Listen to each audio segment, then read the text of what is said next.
بسم الله والحمد لله والصلاة والسلام على رسول الله. أخي أختي السلام عليكم.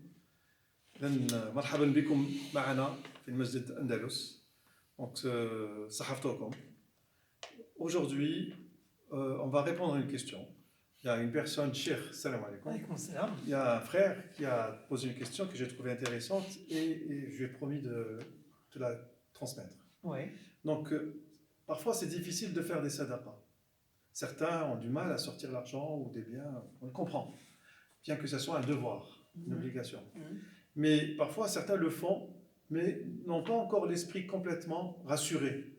Ils ont peur qu'il y ait des conditions qui annuleraient peut-être. Qui annulent carrément. Ah, c'était ça la question. Voilà, qui annulent carrément la récompense. En fait, il y en a qui oublient que parfois, c'est vrai, en donnant des sadaqas, mais en se comportant de façon contradictoire avec l'esprit des sadaqas, l'esprit éthique, je dirais, des sadaqas et des zakat, ça risque d'annuler complètement al-hasanat, d'annuler complètement la récompense divine initialement accordée, initialement liée à sadaqa et liée à zakat. Donc je tiens à préciser qu'il a été dit clairement dans le temps. Je pense que la question elle est très intelligente justement, parce que comme quoi les comportements peuvent être annulatoires, n'est-ce pas? Il est dit dans un verset de Surat al-Baqarah. Le fond et la forme. Voilà, le fond et la forme. Servons ensemble. Ouais. Fond et la forme. Il est dit dans Surat al-Baqarah قَوْلٌ مَعْرُوفٌ وَمَغْفِرَةٌ خَيْرٌ مِّن صَدَقَةٍ يَتْبَعُهَا أَذًى. Il est dit dans le même passage لا تبطلوا صدقاتكم بالمن والأذى. Ça veut dire qu'il y a un certain nombre de choses qui annulent complètement, qui sont annulatoires de l'ajr, de sadaqa. Et on va donc parler de l'éthique. Il y a une éthique qui accompagne la sadaqa et qui accompagne le zakat. On a déjà dit que le zakat est une sorte de sadaqa, sauf que c'est une sadaqa prescrite. A fortiori, donc quand il s'agit de zakat aussi, il faut avoir cette éthique noble qui accompagne la donation.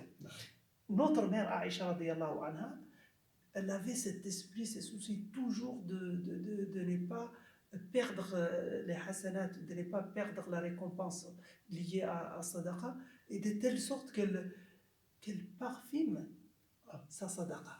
Imagine.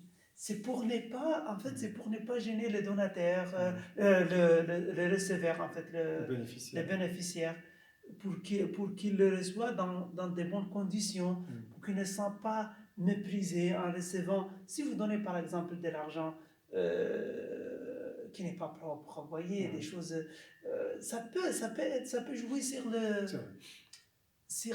l'état d'âme. En gros, elle veut nous dire un message qu'il faut respecter l'éthique qui accompagne Sadaqa. Mais le message était déjà clair dans le Coran, et c'est pour cela que je voudrais être pédagogique en vous disant qu'il faut avoir 4 éléments, 4 points, pour que l'on puisse dire que l'éthique de Sadaqa a été respectée. Je vois que vous avez envie de... écoute, tu as parlé de pédagogique, alors moi je suis l'élève. Hein. Vous êtes prof, je suis l'élève. Vous appréciez beaucoup les choses pédagogiques. Je voudrais donc énumérer 4 éléments pour l'éthique de Sadaqa et Zakat. Les premiers éléments, ils sont tirés justement de ce passage du Coran. Même source. Premier élément, c'est qu'il faut avoir la bonne intention au moment de donner. L'intention compte. La qualité de l'intention qui accompagne la donation est très importante parce que ça peut jouer un élément multiplicateur de l'hasanat. Allah subhanahu wa ta'ala يقول إن يعلم الله في قلوبكم خيرا يؤتكم خيرا. تكون عندك واحد النية زينة مزيان، عندك النية مليحة، الوقت اللي تعطيه تحترم الآخرين، Allah augmente encore l'ajr, la récompense de cela. Donc c'est très important d'avoir très bonne portée de l'énergie positive qui accompagne le sadaqa. Deuxième élément, c'est éviter complètement ce qu'on appelle le mann. Le mann, ça vous dit quelque chose? J'ai compris, parce que c'était important. Les rappels. Le fait de rappeler ultérieurement, de dire que vous avez fait ceci, que vous avez fait cela, que vous avez donné sadaqa à jamais. L'expression en français qui est la plus proche pour moi, c'est lui montrer qu'il m'est redevable. C'est-à-dire, je lui montre qu'il a quelque chose à avoir vis-à-vis de moi. Exactement. Mais il m'est redevable. Et cette redevabilité Ouais. ne doit pas avoir lieu. Elle ne doit pas exister. Parce que vous avez donné pas pour lui. Barakallahu fik. N'est-ce pas? Oui. Vous avez donné pour Allah subhanahu wa ta'ala. Ouais. Et personne ne doit montrer la redevabilité à Allah. Parce qu'Allah qui nous a donné le mal. Le mal, c'est le mal d'Allah subhanahu wa ta'ala. Le mal بتاع Allah subhanahu wa ta'ala. وأنفقوا مما جعلناكم آمنوا بالله ورسوله وأنفقوا مما جعلناكم مستخلفين فيه أنفقوا من مال الله الذي آتاكم. Donnez de ce qu'Allah vous a donné. Nous sommes vis-à-vis des biens, vis-à-vis de la richesse, vis-à-vis de ce qu'on a. On n'est que des gestionnaires. N'est-ce pas? C'est vrai. Parce qu'on est mortel déjà. Bah, oui. Donc c'est Allah qui nous a donné. La richesse que l'on a, c'est Allah qui nous a donné. Et il nous demande de le purifier en donnant aux autres créatures comme aux semblables. Donc, il n'y a pas lieu de redevabilité. Il n'y a pas quelque chose qui justifie que tu le rappelles, tu le redis, vous voyez, à fortiori, quand il est fait pour une mosquée, pour une cause noble, c'est par adhésion, c'est par foi. Donc, les rappels dans ce sens, c'est quelque chose non seulement blâmable, mais quelque chose annihilatoire. Annihilatoire. La tubtilu sadaqatikum bil manni wal adha. Donc, on a dit combien? On a dit l'intention. La qualité de l'intention, on a dit el-man, éviter je l'ai pas el-man. marqué. Oui, c'est vrai. Éviter el-man, Ouais. c'est-à-dire éviter de tout ce qui est un rappel dégradant des choses. Et troisièmement, ce qu'on appelle el-adha. Ouais. El-man ou el-adha. On a dit el-adha. Éviter el-adha, c'est-à-dire éviter tout ce qui peut causer tort en fait aux bénéficiaires ou à l'institution à laquelle on a donné. C'est-à-dire, c'est un peu comme le même, sauf que c'est un petit peu plus large, dans le sens d'éviter que votre donation devienne un préjudice ou cause un tort quelconque. Et je pense que à quelqu'un d'autre. À quelqu'un d'autre ou au bénéficiaire. Lui-même, oui. Lui-même. Et cela donc va dans le sens qu'il faut parfois s'assurer de la bonne destinée de ce qu'on donne. S'assurer dans le sens où la zakat, par exemple, il faut qu'on le donne aux ayants droit, il faut qu'on le donne à des causes nobles, il ne faut pas qu'on le donne à des cas qui ne sont pas en compatibilité avec l'esprit initial. Donc, premièrement, niyya sadiqa, bonne intention. Deuxièmement, éviter le men. Et se rappelle. Troisièmement, éviter toutes sortes de torts. Et quatrièmement, éviter l'ostentation. D'accord. Al-riya, al-mura'a, l'ostentation. Il a été dit في سورة مثلا في سورة الماعون أرأيت الذي يكذب بالدين فذلك الذي يدعو اليتيم ولا يحض على طعام المسكين فويل للمصلين الذين هم عن صلاتهم ساهون الذين هم يراءون ويمنعون الماعون.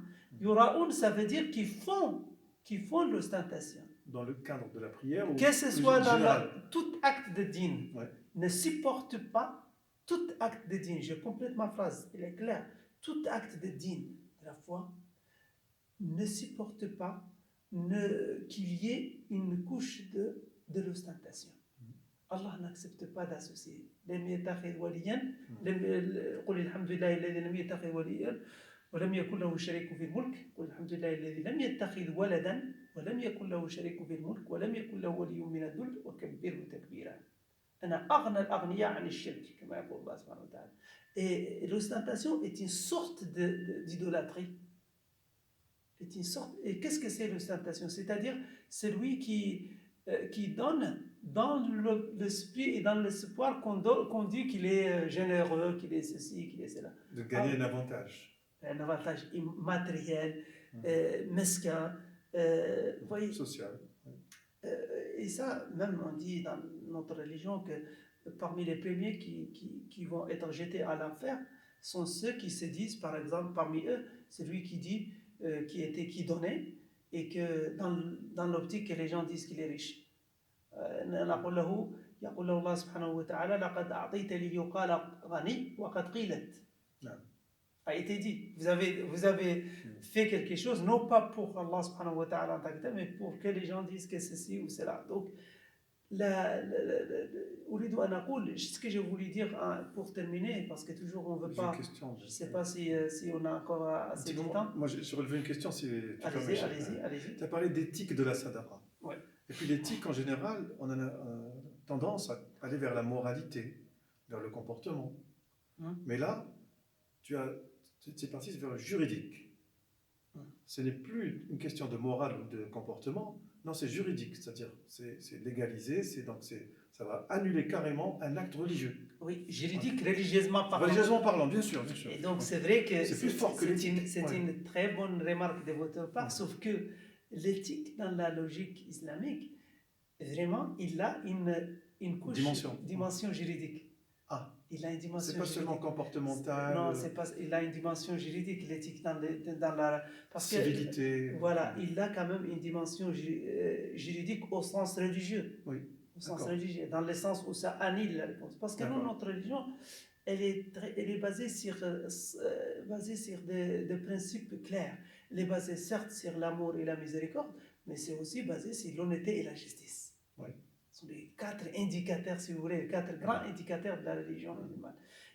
L'amour, la miséricorde, l'honnêteté et la justice. Et la notion de justice fait que la religion musulmane a une dimension juridique. D'accord.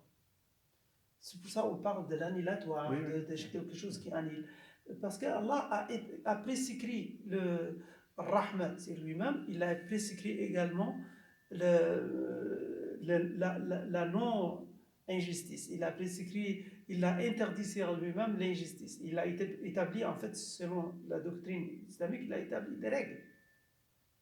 Oui. Et ces règles, justement, nous rappellent les côtés juridiques. Donc, dans la religion, il y a une partie qui est juste moralité, et il y a une partie qui est partie de la moralité vers la juridiction. D'accord. Parce qu'elle a été codifiée, elle a été normée.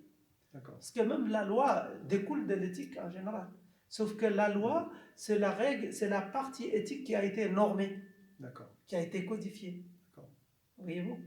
Donc, les deux se complètent.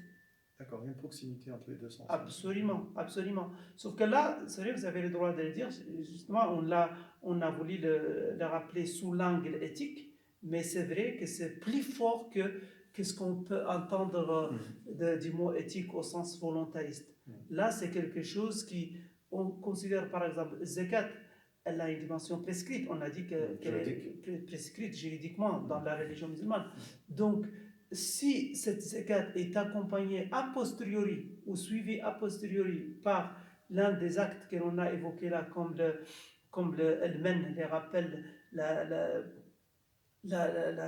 fait, la redevabilité, le rappel de la redevabilité, etc., bah, ça efface et ça annule. C'est dommage. C'est dommage. C'est pour cela, chers frères, chères sœurs, c'est très important qu'on tienne compte de ces aspects-là qui peuvent garantir, par la grâce d'Allah subhanahu wa ta'ala, qui vont garantir que nos zakat, que nos sadaqat seront agréés par Allah subhanahu wa ta'ala et auront des avantages bénéfiques pour nous-mêmes, pour notre communauté et pour tout le monde.